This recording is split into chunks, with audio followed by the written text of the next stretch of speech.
ECU? R. Do you bleed purple and gold? Are you ready to hoist the colors? Hoist the colors! It's time for the most in-depth look into the world of ECU athletics. Welcome to Hoist the Colors with your host, Stephen Igo on 94.3 The Game. Watch the show live on Facebook and at 943thegame.com.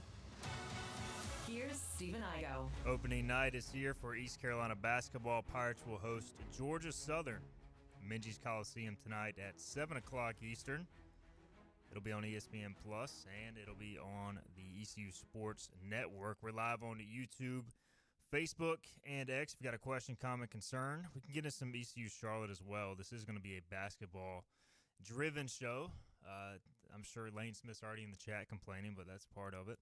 I'm excited for Pirate Hoops. I know you guys are as well. We got Philip Pilkington behind the glass, and we got a special in-studio guest, hoping to make this a regular occurrence this year. He is basketball play-by-play voice Daron Vaught. And Daron, we've had you on the show. Welcome to Greenville. You're a little early prior to tip-off, but good to have you here, man. Yeah, excited to be here, excited to tip off the season and talk some hoops or, I don't know, whatever else you want to. That's what we do, man. We just have fun on these shows. And Philip, are you ready? I know you got you're a Duke guy. We preface this all the time. So you're going to be, multitasking Duke, Texas, but that's 8:30? 8:45. 8:45. So you'll be good. Yeah, I'll be good. Will you be producing or in Minges tonight? I'm going to be in Minges. Okay. Attaboy. Press row, Philip Pilkington. There's nothing better. Yeah. There you go. We're getting him out of the studio this year. Yeah, we got enough part-time people. Darren and I were talking yesterday. I was like, if I've got to, I'll produce a game. But even Dom so nicely volunteered to work Thanksgiving Day. I had told my parents I was not going to be home for Thanksgiving. I was going to be hanging out with Darren. And Dom's like, I'll work Thanksgiving. He goes, my family, I only live 2 hours away. I can do that and then still be home for Thanksgiving dinner. I said, okay, Mr. Kasulki, have fun. So you get to hang out with Dom on Thanksgiving, Darren. So Love it. Yeah, it's going to be, if I'm hanging out with you, it's going to be at the arena this year. Nice. What a guy Dom Kasulki is. All right, Darren, so year 3, right, as play-by-play voice? Yeah, third year for me. This time flies, man. Just before we get into some of the specifics of this season, just how much and I know we talked about this in the past, but look, each year you're getting more familiar with ECU hoops, Coach Schwartz, this regime. So how much have you just enjoyed kind of seeing this thing grow? A lot, especially considering, I mean, look, like it is not a stretch to call last year historically successful for ECU men's basketball in several ways. So it's always fun to get more familiar, but also like be here through some relative success, which is like makes it even cooler, and to have familiar faces back with the team in this day and age that is not always a guarantee. So like being back here for some practices and for media day, it's been great to say hey to guys like Jordan and Jay and just kind of catch up with them. And they actually talking about guys who have transferred and are at other places, right? And they say, hey, so-and-so says, hey, last time I talked to him, he wanted to make sure I told you that. So so it's been cool. It's been really, really cool to get even more assimilated and, hopefully have a good year coming up that we can just add on to that. All right, Phil, we have somebody in the chat, Hunter, saying the volume's low. I don't know if this is a YouTube thing, but maybe look into that if you got a chance when you get a minute. Is it a me thing? Do I need to speak up, Hunter? It's a Darren thing. It is 100% Darren's fault. Now I'll boost the audio in full. Okay. Michael has been in here messing with stuff, and I'm welcome to the show. We always have tech issues. No, so it's all good. Officially all here. good. All right, so this year's team, we're going to talk about While Dom Kasulki is actually listening to the show live, he says, win for the shout-out. So thanks for tuning in, Dom. He actually said yesterday he would start listening to the show more, so I'm glad to see him following through on that. So this year's team, we're going to get more into kind of the season as a whole in our next segment, but generally speaking, before we dive into Georgia Southern tonight, just what are your general expectations? And look, let's be real. Like I think even you and I, who are fairly close to the program, we kind of don't really know what to expect. So I don't know, what are you hoping to see tonight going into Georgia Southern, or any semblance of what we may see? Yeah, I think what I would hope to see is some things manifest themselves that we don't already know, right? Like Jordan Riley, we know what he's going to give us. Although it might even be more than what it was last year. I was joking with Coach Schwartz when I was here for Media Day, and Jordan had his uniform on, so he didn't have sleeves on. And I looked at Mike and I was like, did he put on more muscle. Impossible. I mean, I was updating my chart from last year in preparation for today, and on the official roster, he is said to have gained 1 pound. He went up from 209 to 210 officially. I don't know what to take from that because you know how they do with official listings, right? You want to go higher or lower in places where it benefits you, right? I don't know what that is it a disadvantage for Jordan if you actually list him at 225 pounds as a wing, if he is in fact 225 pounds? I don't know. Anyways, all of that is to say, we know Jordan Riley, preseason first-team all-conference, is going to give us a lot.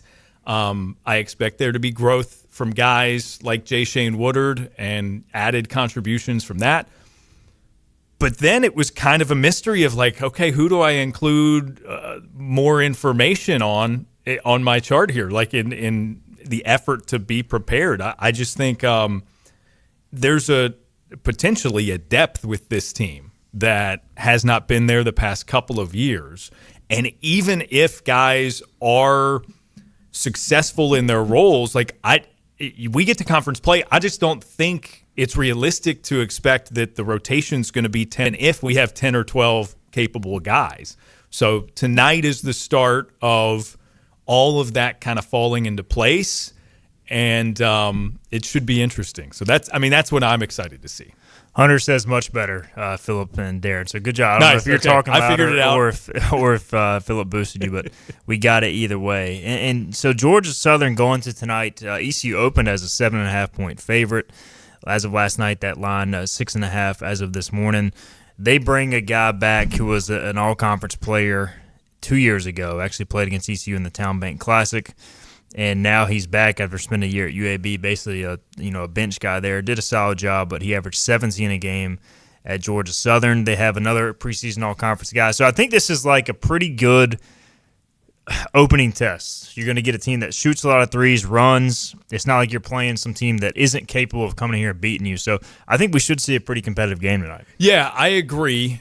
This is not the same Georgia Southern team that we saw in that MTE a couple of years ago. That was under a head coach that was in the process of being ousted at the end of that year.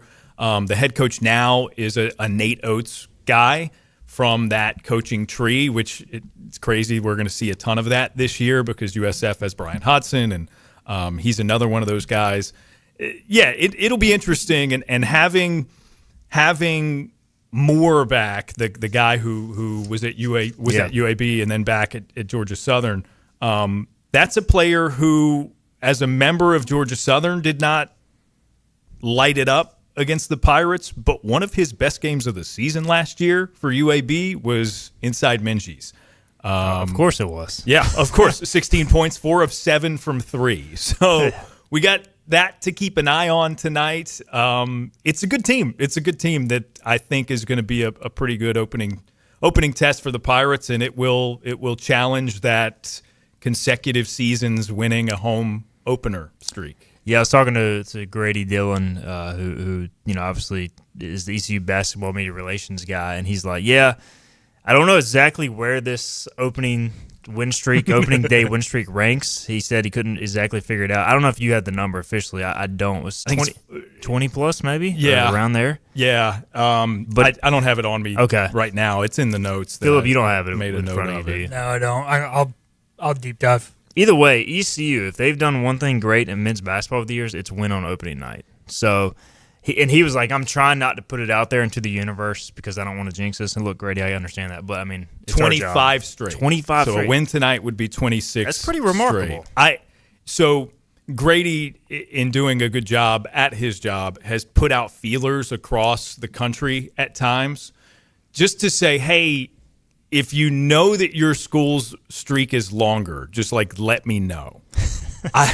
Not everybody's going to respond to that, obviously, but I do think he said he's gotten a couple responses of, hey, we've got you by a year. We've got you by 2 years. So assuming those teams continued those streaks last year, which is, I think, when he put those questions out, I don't think it's the longest in the country, but it's certainly up there because, again, only one or two schools even bothered to respond. Hopefully the Pirates can extend that to 26 tonight. So one of the things I'm most interested in seeing tonight is I know ECU wants to play, ideally, at least to start games bigger.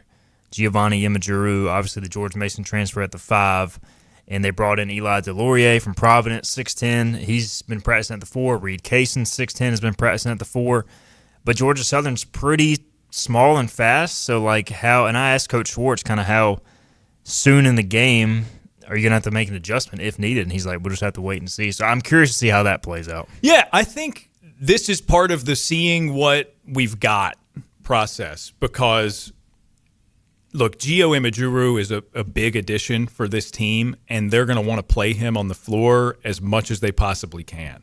I think the same goes for like Reed Kaysen, who by all accounts has developed really well from first year to second year.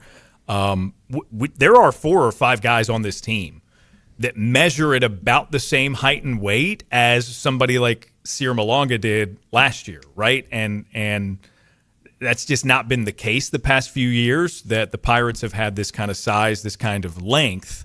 But there are different versions of that in basketball, right? Is it a size and length team that can assert its style onto an opposing team, regardless of size, speed, opposite them? I think if Coach Schwartz had it his way, he's not the one having to make adjustments. He's forcing the other team to make those adjustments. But that you can only tell so much about the biographical information. We got to see it on the court to really know, okay, is this a team that we're going to be able to start big and keep big? So, yeah, no, I'm with you. I think that's a big part of it. And on the flip side, this is a rotation, assumedly, for the Pirates that is going to be able to go small and fast as well. Yeah. So Corey Kalker starting presumably at the point guard position. Isaiah Mbang, the William & Mary transfer, is capable as well as a speedy combo guard. So maybe we see both of those guys in some sets to kind of match the small ball feel that Georgia Southern might put up against us. We could see a lot of different looks tonight, which again is a good thing, and it's a good starting point for the season because then it kind of sets the table and shows us what we have. Philip, what are you hoping to see tonight in your Minges Coliseum 2025-26 debut? Yeah. It won't be my debut. To be fair, I did go to the women's game last night. You guys Okay, be then proud you've of been in me. there before. Okay. Yeah. So, in your men's In my Minges men's Coliseum debut, yeah. How about that? I had to support Coach McNeil's program last They night. look good, by the way. We need They to give did. them a shout out. They shot the ball a lot better than I think they have in the last few years. Early, I was a little worried, and I'll answer your question quick, though. Just Yeah, give you're a quick good. shout out to the women's team. Early, I want to say out of their first 14 points, maybe only 2 of them were out of an actual offensive set. The other 12 are in transition. And that worried me a little bit. It's like we don't have the Danae McNeil style player to just run the team the way we did when Danae McNeil was here. And I thought really midway through the third quarter, the offense settled in. They moved the ball a lot better. They were getting themselves open looks both inside and outside. They crashed the boards well, handful of second chance points, opportunities, and looks like a very complete basketball team. So it's still unsure who the star is going to be, which I guess is maybe a little bit of a concern. But also the thing is, I think a lot of these young ladies put themselves in the conversation to emerge as that star. And the fact there were a handful of players that did that, I thought was really intriguing for Coach McNeil's program. As for the men's team and what I'm looking for tonight, I want to see some established position basketball. You know, we've talked about it so much, and when I say we, I don't mean Steven and myself on the show. I just think about basketball fans in general over the last couple of years, how positionless basketball has gone. And the three of us were talking before the show, Coach Schwartz's offense and his defense are not really set up for positionless basketball. He is an old school coach that wants to do things in a way of having a true center, having a true point guard. And I just want to see guys not only establish themselves in that in the starting lineup, but I want to see some established depth. I know you guys were talking about the depth just now, but hey, who is the second 5? Who is the second 4? Who is the second 1? You know, wings are interchangeable, but I think you need to have established positions in the front court as well at that point guard position. And if we can have that established rotation, I feel like this team really has an opportunity to be successful. There's a lot of great players in this locker room. It's just a matter of what is their role on this team. It'll be a 7 p.m. tip-off tonight, ECU, Georgia Southern. Let's get a break in. We'll come back. We'll dive more into the roster, more into the entire season schedule. We've discussed our expectations, Philip and I, or try to set a barometer for success. We'll ask Daron what he's hoping for, season-long projection. We also got some questions to get into. Somebody wants to know, could college game day be a possibility next week if ECU football wins? I doubt it, but I'll look at the schedule just to make sure. But we'll get a break in. We'll discuss those things on the other side. This is Hoist the Colors. The team of Flatlands Jessup is working overtime to help ensure that Eastern North Carolinians like you get the health insurance help you need this open enrollment period. New legislation passed meaning more people than ever qualify for affordable coverage. Let us help you today.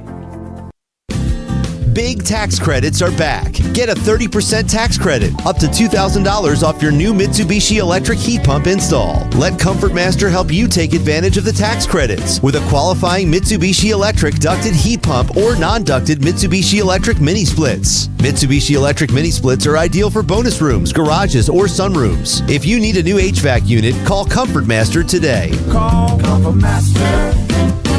Call Comfort Master. You know what the problem is with standard belts? Usually you have to choose between too tight or the opposite, too loose. But with Anson Belt & Buckle, you don't have to choose. We got rid of the holes and instead have a track system designed for micro-adjustability. That way you can enjoy a perfect fit every time. Anson Belt & Buckle. Find your perfect fit today.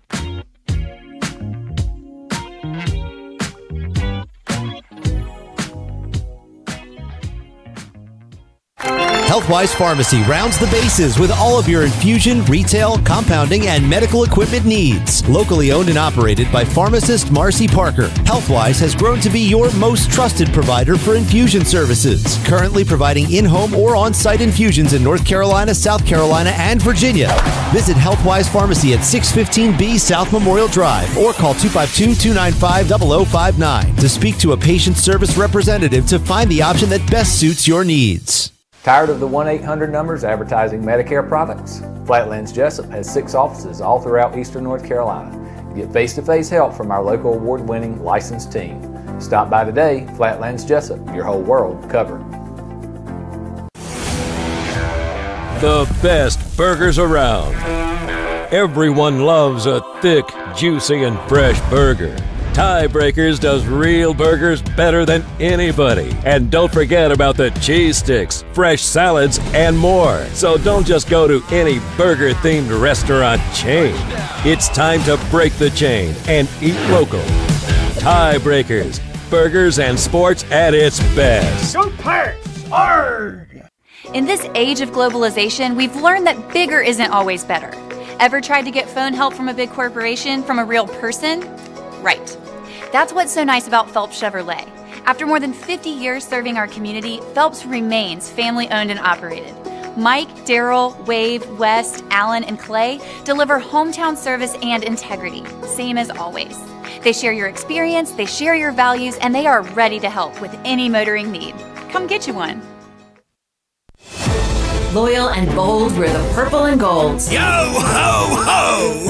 And we're back to Hoist the Colors with Stephen Igo on 94.3 The Game. It is our second segment. Welcome back in.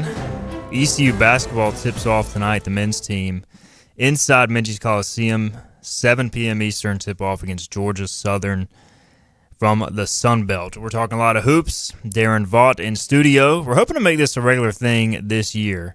So looking forward to having Daron in and Philip Pilkington producing. We did have a Pirate fan chime in, Daron.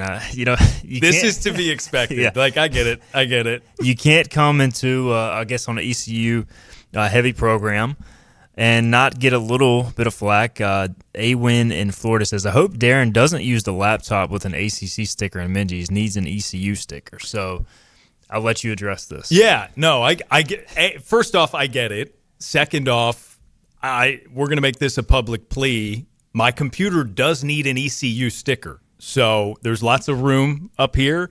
Whoever wants to provide that, if somebody brings me a Pirate sticker, I'm of course going to put it on here.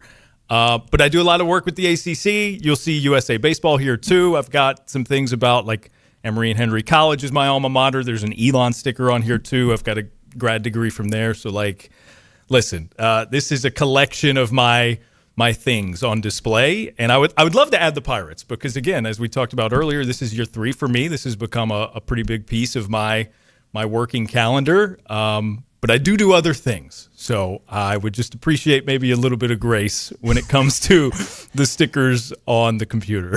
Get the man a Pirate sticker. Come on, let's get it done. Lane Smith says, I do enjoy Daron's baseball podcast. So you have a fan. We got a listener, yep. ACC Baseball, etc., part of the D1 Baseball Podcast Network. Appreciate that. And Lane also said earlier that we should quit talking about basketball. So, you get both sides with Lane, but he is fired up. I meant to look up the college game day question. I'll get to that, I promise, in segment 3.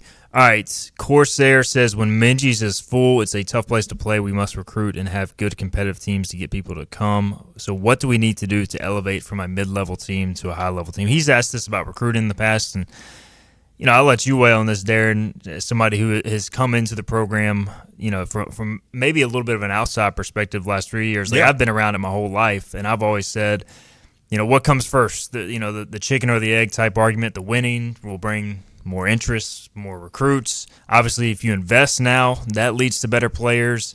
What's kind of your thoughts on that? What would lead ECU to more stable success, more better players long term? Yeah, I'll add something to that hopefully projects pretty well for Pirates basketball. I understand R.J. Felton was a thing unto himself in terms of what he meant to Pirates basketball, what this program meant to him. So it's sort of a special case for a couple of these years. But it's not nothing to me that in the Mike Schwartz era, the leading scorer of those players eligible to return has come back to ECU every year. Right? And again, I know it was Felton for 2 of those years, but we know RJ had legitimate opportunities to go elsewhere and be not just a guy on a roster for a big, powerful, in a case or two, blue blood, I would call it, basketball program. But he stayed. He chose to stay. And the more we can make that happen, the more favorable it is for an ECU basketball program that it's gradual but is seen an uptick year by year.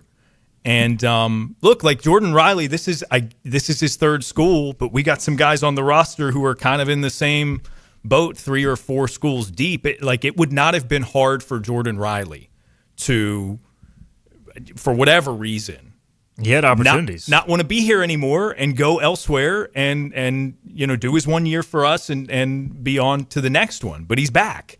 And I think that says a lot about the program, about the fan base, about the coaching staff. And that's a building block in addition to what the stuff that you were talking about. Obviously winning helps. But that's a building block, and that's something players I think still notice. I don't know. I don't want to speak for them in this era, but I think that's important to guys. You got to establish some sort of consistent winning and culture. And I feel like you said, it is gradual, but there is definitely that path right now. And obviously ECU hopes to sustain that even more this season, which kind of leads me into my next point of what are fair expectations for this season, because ECU won 19 games a year ago. This season, we all know the non-conference schedule, much harder, especially with the away games. I mean, I don't think ECU, unless something crazy happens, is going to be favored in any of these games at Richmond, at UNCW, Michigan State and St. Bonaventure and the Fort Myers tip-off. Maybe the Bonnies, depending on how they trend and how ECU trends, but then you also have at North Carolina. So, that plus the conference it seems kind of open, but also like a lot of high expectations for most of these programs in terms of finishing in the top 125 of the net or so. So, I don't know. We've kind of wrestled with this. What is fair? I said another winning season would be, I think, showing you sustained progress. Do you kind of agree with that, or how would you kind of assess it? Yeah, it's tough to judge because of the large leap from one schedule to the other. It's kind of difficult to judge based on wins again, as maybe you would have the past few years. look, if we can get to another 19-win season, that'd be amazing. I think that would be a very strong sign. But with the way that the non-conference schedule is, I think you aim for a winning year, and you hone in on both an overall record as well as a conference record, and like that feels to me like a good starting point. And hopefully, we can be patient with this season as well, right? Like we talked about this non-conference slate. What I like about it is, assuming the Pirates handle business in the games that they should win, there aren't as many games here where it's like, okay, if you drop this, it's like, oh man, like a lot of the overall hopes for the season disappear, right? Like you mentioned the road games and the neutral site games. You could lose every single one of those and play well in conference, win all your other games that you need to win, and have a really good season otherwise, right? And those things, at UNC and Michigan State, those are only going to help your net as the season goes on. So like you mentioned the 125 marker or whatever, like you could lose those games and still be angling for that 125 number. So I think a winning record is the starting point, and past that, it's gravy. And of course, it would depend on some specific games too. I mean, God knows if the Pirates pull off an upset at the Smith Center against North Carolina, that kind of changes things. That takes it up a tick. They would build the Mike Schwartz statue immediately. Yeah, right. Yeah. Take my money. You and I can construct it. We'll put it together. It may not look very good, but we'll try our best. Paper mache, you any good with that? Absolutely. We can put it in the studio here. We'll make it work. So I hate that this Richmond game this Saturday, not to look ahead, but hey, we're in the media. We can do that. The team is focused on Georgia Southern. I kind of hate that it's on the Saturday, the same day as Charlotte, so I will not be able to attend. Now, you'll be there, I assume, still. Yeah. 6 p.m. tip-off. But I think that will be a good measuring stick game, obviously, out of the A-10 and their program. I know they were down last year, but historically has been very good. UNCW and Trask, I went to the game a couple years ago. Very loud venue. They get amped up for the Pirates. Obviously, great basketball tradition. And then we mentioned the Fort Myers tip-off in UNC. You'll be able to be in Fort Myers during Thanksgiving week, so that'll be a fun trip for you. But I don't know, are you looking forward to any of these in particular, the non-conference trips? So Fort Myers will be fun for obvious reasons. I of course encourage Pirate fans to pull it up on TV, mute that, and listen to our call. But in the event that you don't do that, we've got FS1 and FS2, so like Fox Sports Cruise. I got word yesterday that Adam Amin is going to do one of those games, which is kind of wild. The guy was doing the ALDS and is going to be doing Pirates basketball. He's awesome, yeah. Just like that. Love listening to him. Adam's incredible. He and I texted about it yesterday, so like looking forward to seeing him. And on the other game is going to be Jeff Levering, who does the Milwaukee Brewers on TV and radio, and he was at the Big House on Saturday for Fox football. So good cruise, which I think Pirate fans can get excited about. Some good games against good programs. For me, I've not ever done a game at the Smith Center. Really? So this North Carolina game should be cool. And it's funny, that's not even to say that I've never done a North Carolina men's basketball game. Point back to the sticker on the computer. I did the ACC men's basketball tournament for a handful of years for the ESPN radio affiliate 99.9 The Fan in Raleigh.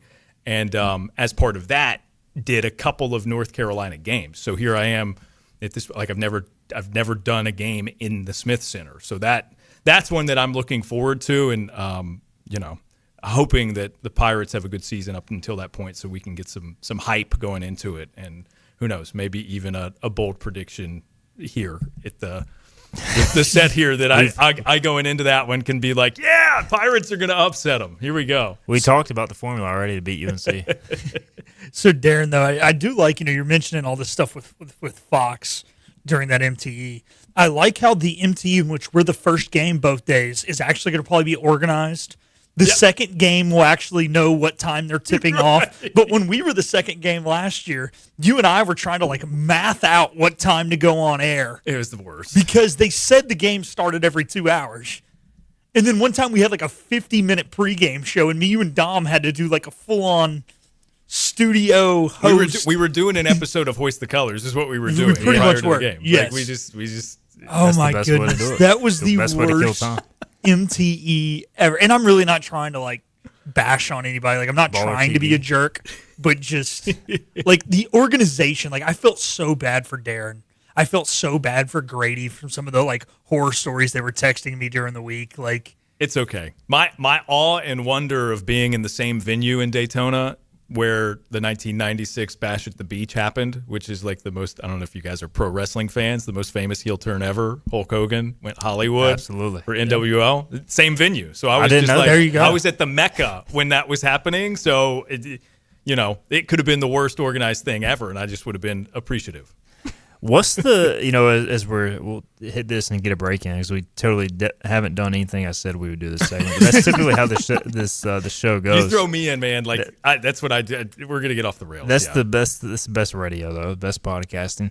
What you've obviously been in the league now, going on some of these road trips for 2 years. Do you have a favorite venue in the American that you've called a game at? Because I'll be honest, the only place I've been, I think, in the American is Halton Arena, obviously, because it's just kind of hard to get to some of these places. Yeah, well, I mean that's the cool thing, and also the for other reasons sometimes not as cool thing about the American is it's a very spread out conference. Yes.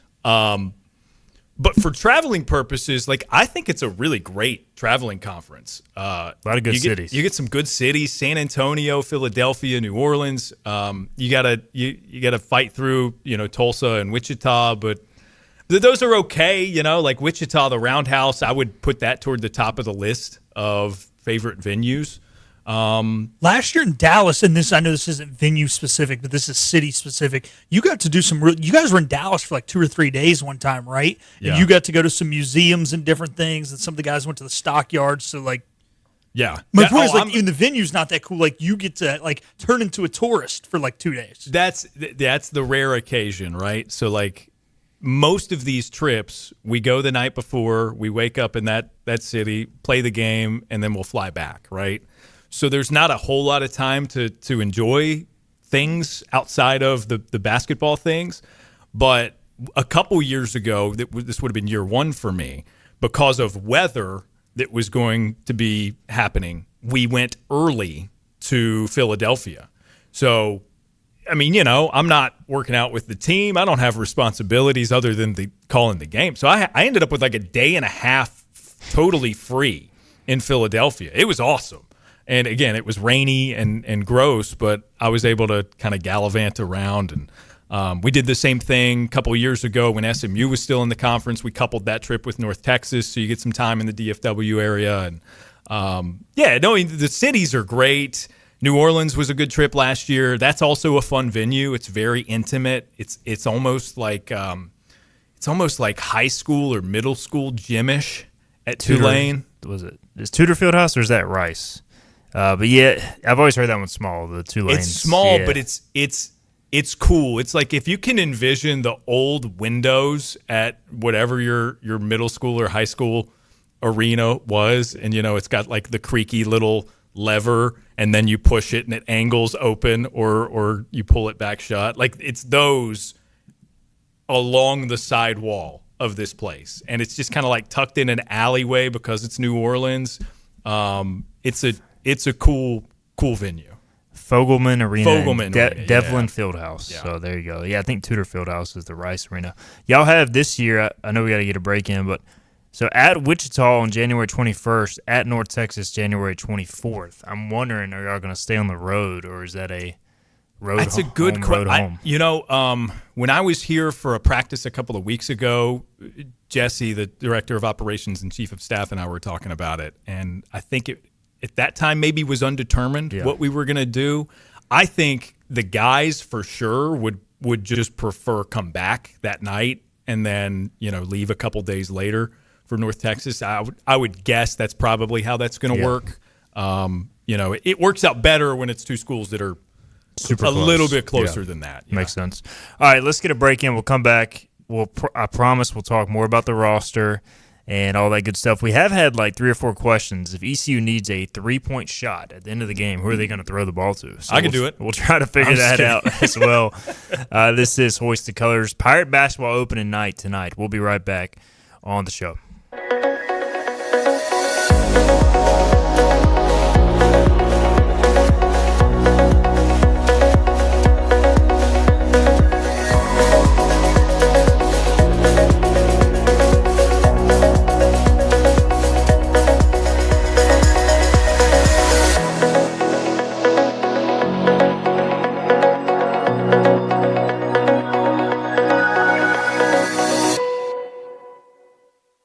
Storm season is approaching. North Carolina weather can damage your roof, and before long, a small leak can turn into a big problem. Your home is one of your biggest investments, so protect it with Wells Home Improvements. We work with all insurance companies for a hassle-free roof installation experience. Call us today and get 10% off your roof installation when you mention this commercial. 252-227-8403 or visit us online at wellshomeimprovements.com. Wells Home Improvements. Local, honest, dependable. This is about you, your family, and the health of all who live in Eastern North Carolina. This is about the transformation of a health system into something more powerful and more human. About creating new ways to treat disease and keep you well. This is about ECU Health, which is to say, it's really all about you. ECU Health. Minds, hearts, purpose. You have a choice when you invest in insurance, and when you choose First State Insurance Advisors, you're working with people you can trust. Clark Stallings has deep ties in the community. His team, including Keaton Smith, Regina Asby, Phil Leyva, Max Joyner Jr., Max Joyner III, and Ginger Smith, provides knowledgeable and professional advice. First State Insurance Advisors is an independent insurance agency. They offer all types of personal insurance as well as various types for business. Call or email First State Insurance Advisors today. We want to be your trusted choice agency. Acre Station Meat Farm, along with Lane Angus Beef, bring you Farm to Fork Beef. Stock your freezers now with affordable beef boxes just in time for the grilling season. Farm to Fork Beef brings quality local beef to your family. From your traditional butcher shop, Acre Station Meat Farm. Come on down to Acre Station Meat Farm and find out why we're #1 in fresh cuts and friendly service. Acre Station Meat Farm, Highway 32 North, Pinetown. At National Finance, we're all about hometown support, just like ECU football. National Finance helps us win on and off the field. They've got your back when you need it most. Fast, easy personal loans for life's big plays. And just like us, they're committed to Eastern North Carolina.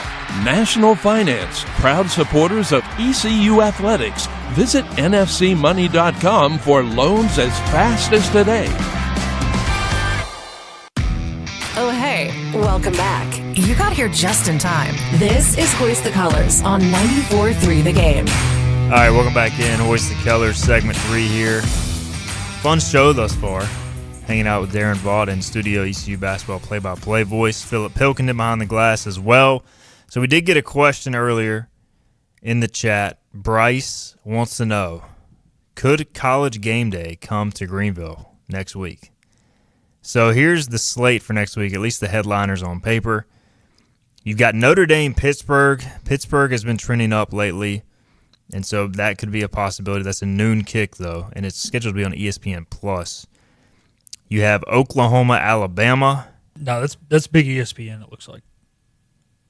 It says ESPN+ on this broadcast, or on ESPN's main page. Is it the app? It's all the same now. Yeah, it's who so knows? confusing. Yeah. You would think that would be more than ESPN+. I don't even think ACC has an ESPN Plus deal. It's ACC Network Extra. It would be ACC and X. Yeah. Yeah, no, that's a big ESPN It's game. got to be a misprint. Yeah. It says I'm ESPN seeing big Plus. ESPN. Okay. Maybe my computer is... Am I losing it? Does it say ESPN Plus? No, it says Plus, yeah. Okay. Interesting. Weird. Either way, Notre Dame, Pittsburgh, which probably will be on something better than ESPN Plus. Oklahoma, Alabama, 3:30 on ABC, according to the Zap. Who knows? You've got Memphis, ECU, which is the ESPNU 4 o'clock kick. You also have Texas, Georgia, 7:30 ABC. So you also even have BYU hosting TCU that night. I just don't see it, Philip. But is there a slight possibility at all? You're more of our TV expert. Yeah, so here's the thing. They have gone to Georgia this year. They've gone to Athens. They're the home team in that game. They've gone to Tuscaloosa. They're the home team in that game. Pitt's weird because it's noon and it's a NFL stadium. So, and it might not have a TV network yet. Don't know what channels you mean. So, is there like the slimmest of slim chances? I guess so. The tough thing is like they do try and go to a new place every year. They've never been to a new place, but a lot of times they kind of plagued out like late September, early October. I think now that the college football playoff rankings will have been out for a week and a half, and you've got two games as big as those two SEC games we just mentioned, even though they've already been there, they will go to a place twice. I see them at one of those two. Yeah. I think there's just too much on the line the third Saturday of November to be coming to Memphis and East Carolina. I agree. I think if ECU would have beat Tulane and the Pirates were knocking on the top 25, and if Memphis had beaten UAB, it'd be a better chance because Memphis would probably be top 15. But who knows? We'll see. I just wanted to address that. All right. I'm gonna hold out hope though. Yeah, because I'm hopeful for the Trey Savage guest picker. That selection. would be so epic. Man, oh my God, that'd happened. be incredible. So if it happens, I expect you to be in the stands in the fan. I'll be there. I'll bring a sign. Yeah, we can talk about what my sign would be. You know. So they always feed the guys just on don't do set. an ACC sticker sign. No, I'm gonna. There's a guy that has the ACC flag. I'm just gonna take. There you go. So they always do. They always feed the guys on set. Are they? If they're here, we feed them Sup Dogs. I feel like we've already done the Sup Dogs things. I know, but not with Pat. It's also become, no disrespect to Sup Dogs. Yeah. We love Sup Dogs. Sups is amazing. But it's like the low-hanging fruit for ESPN personnel who otherwise know nothing about Greenville. They'll just, like, if they're doing an ECU highlight and they want to endear themselves, it's just like, they'll just, like, without context, you can just say Sup Dogs. People lose their minds. And people, but like, I want network broadcasters to get better at that because it does feel a little cheap to just mention Sup Dogs. You can get some true ENC barbecue, man. Yeah, that's what we need to do. That's the way to go. We need some guy who, like, I don't know, is there a famous tailgater for ECU that like always smokes a pig? Scott Shook. I think we got to get Shook to smoke a pig. There you go. And give them feed Pat Max. There's feed plenty of Desmond Howard. possibilities. Obviously, I would love to see Sups get more pub. They do amazing things for ECU athletics, but I'd love to see some ENC barbecue up there as well. All right, John Moody says there is also two small Division II teams separated by a street that claim they have the best rivalry and want game day to go there. So apparently that's a thing too. Whatever that is. Rohan says Trey Savage guest picker would be insane. Yes, it would. I like Darren's idea there. A-Win in Florida says he'll be in Fort Myers, and he is an ECU and UNC grad. This is going to be great. If Darren doesn't have an ECU sticker by then, he'll bring one. Love it. God, there we go. There you go. That's the mojo we need headed into this season. So great stuff. If you don't have a sticker by then, A-Win is going to hook you up. All right, we're going to discuss three-point shooting. Somebody wanted to know, how would you assess Darren three-point shooting on this team? I'll tie that in with another question. Who gets the ball when the Pirates need a three-pointer? I think at this point, anybody's guess is a fair one. I don't know. What do you think? It's not as easy as ISO for RJ. That's for sure. And he even arguably was not, like a dynamite three-point shooter. He just was very, very streaky and had some awesome stretches doing that. This is an interesting roster. As I'm looking at my notes here, there are a lot of guys on this team who are round about 35% three-point shooters. Not many of them with large volumes of shooting. I think the expectation is that Corey Calker is going to provide some three-point shooting. He was 36% in JUCO last year. Based on indications from Coach Shorts, too, like he's kind of expecting that out of Tybo Bailey a little bit this year. Now, I don't know if Tybo's going to be on the floor for all of these opportunities. Like, say the Pirates need a 3. Isaiah Mbang was 32% at William & Mary last year. That feels like he can improve upon that. I mean, he took almost 100 threes on the season, so who knows? Maybe he's a more developed, more polished three-point shooter. Like, it's not going to be Jordan Riley, I don't think. Not if they need a 3. I think if you need a bucket, Riley is certainly the guy. Woodard was 9 of 31 from 3 last year, but he had that stretch up until about midway through the season where he was very, very selective shooting the 3 and was right around 50%. So that obviously fell off with more attempts, but I think he also was just trying to get in the mindset of taking more. So I think he's a capable three-point shooter when he is making the right selections with those shots, and that's assumedly something that he's worked on. It's a great question because, again, it's I think there's a number of capable three-point shooters. Trevi LeBeau was 36% last year when he took shots, 28 of them. There are guys who can make threes. I don't know that we have a surefire, dynamite, run something for him off the ball so he can catch and shoot, which is maybe something to look at as the season progresses and as the Pirates try to improve on their 309th ranked in the country last year three-point shooting percentage. But I do think there's collectively better shooters on this team than there were last year, top to bottom. What about you, Philip? Who's getting the ball? Let's say tonight, Pirates need a 3. Are you putting the ball in Carker's hand and figuring it out from there? Are you going set play for somebody? I think I'm having 2 options. I'm thinking I'm trying to get Cocker open, but I think Mbang is very open for the pass kind of thing.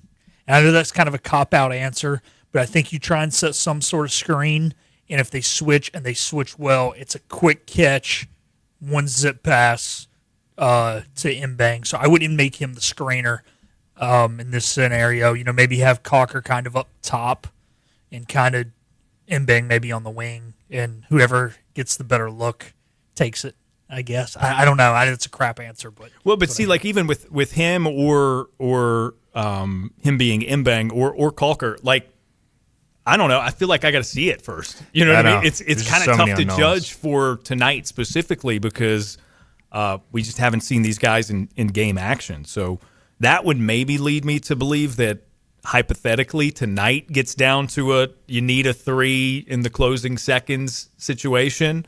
It might depend on who's had the hot hand, if anyone, to that point.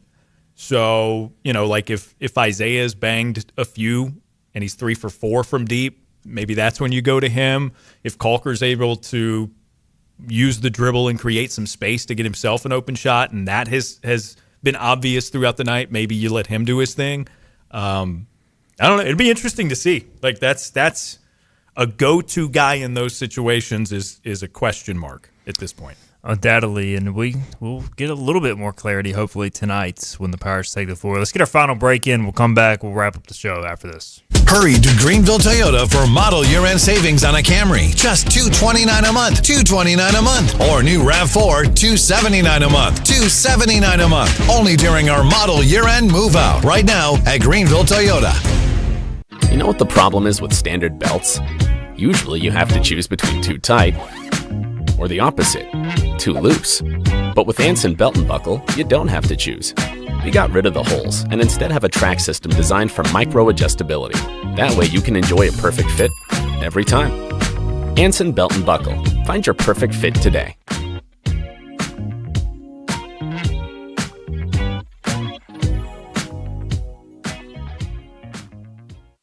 Daughtridge Gas and Oil has been your dependable propane supplier for 95 years. Their trained technicians can service and properly install all your propane and natural gas appliances. Plus, Daughtridge Gas and Oil is your backyard expert with fire pits, grills, smokers, and more, including quality outdoor furniture at their Greenville Patio and Hearth Shop at 1901 Charles Boulevard. Go by and see the knowledgeable staff at Daughtridge Gas and Oil for propane delivery or call 756-1345. Other restaurants claim their food is fresh and fast, but are they friendly? At Moore's, you're treated like family the minute you walk into their doors. With locations in Winterville, New Bern, Swansboro, Morehead City, and Jacksonville. We've been practicing what we preach since 1945. At Moore's, our barbecue is slow cooked and smoked over real wood daily until it's so tender it's falling off the bone. Combined with our fresh chicken, cooked to order seafood, and homemade fixins, we're sure you'll agree. If it's not Moore's, it's less.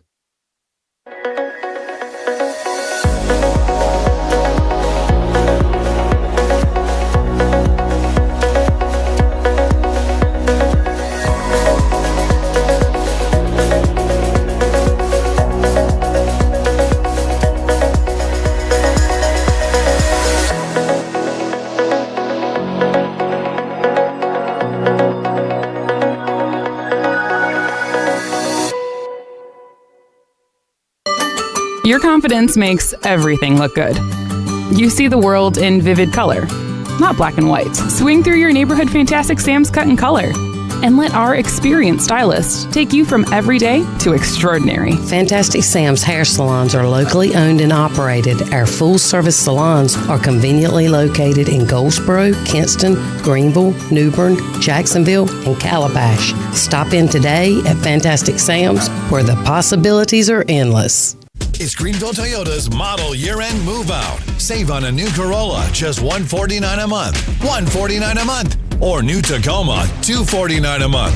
$249 a month. Now get a Remember, move on and get the save at podcast of the Greenville show on the Toyota. IBX Media app or where you get your podcasts. Got it. You don't have to tell me twice. I remember it exactly. Stephen Igo and Hoist the Colors on 94.3 The Game.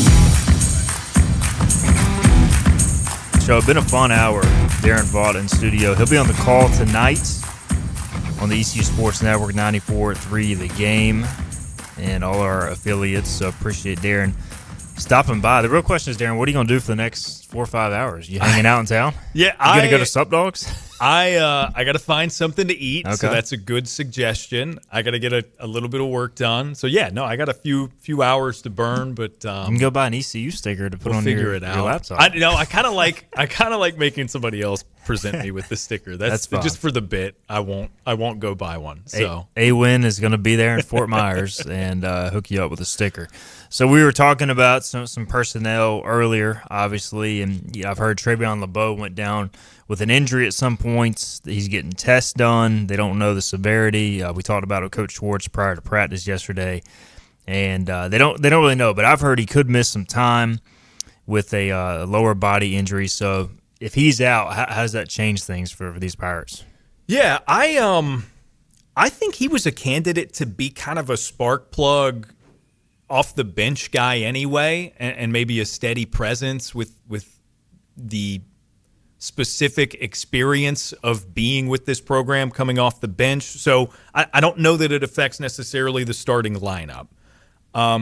He's a glue guy in a lot of ways, and I think there are probably Pirates fans who will look at his stat lines and share like a Tony Snell meme or whatever, you know what I mean? Like 28 minutes, no points, no rebounds, He doesn't even really no shoot at assists. times. No, he doesn't. But at the same time, like he's just he's a bulldog in the sense that he chases plays, he defends well. Having him move to more of a wing and a guard this year, instead of being out bodied in most of his one-to-one matchups this year, I think is going to make that even more obvious. I think he's an important piece just in his leadership alone for this team. So hopefully it's not serious to the point where he's got to miss a ton of time. But I do understand the team, anticipating the worst so that they can be prepared for that. We've got about a minute and a half left. I've said, for me, I think the biggest breakout player on this team is Jay Shane Woodard.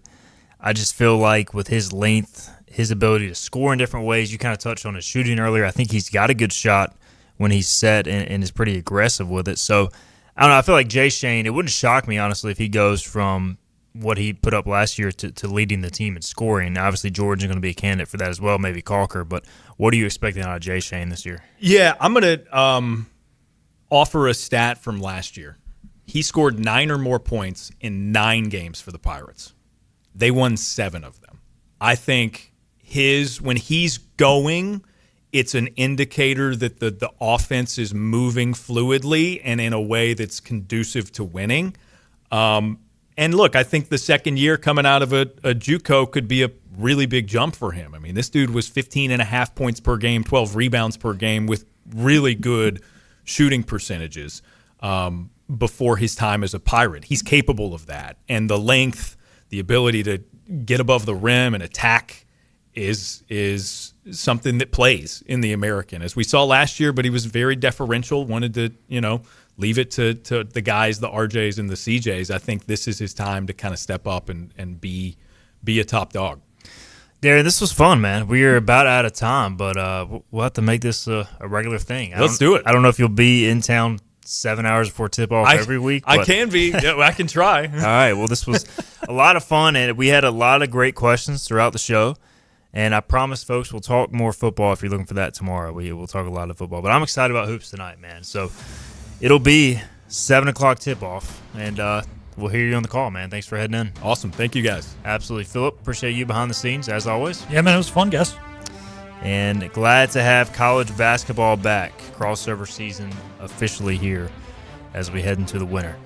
We'll be back tomorrow at 12 noon. We'll recap the game against Georgia Southern. Also have Kevin Monroe and Hunter Bailey on, who covers Charlotte 49ers football.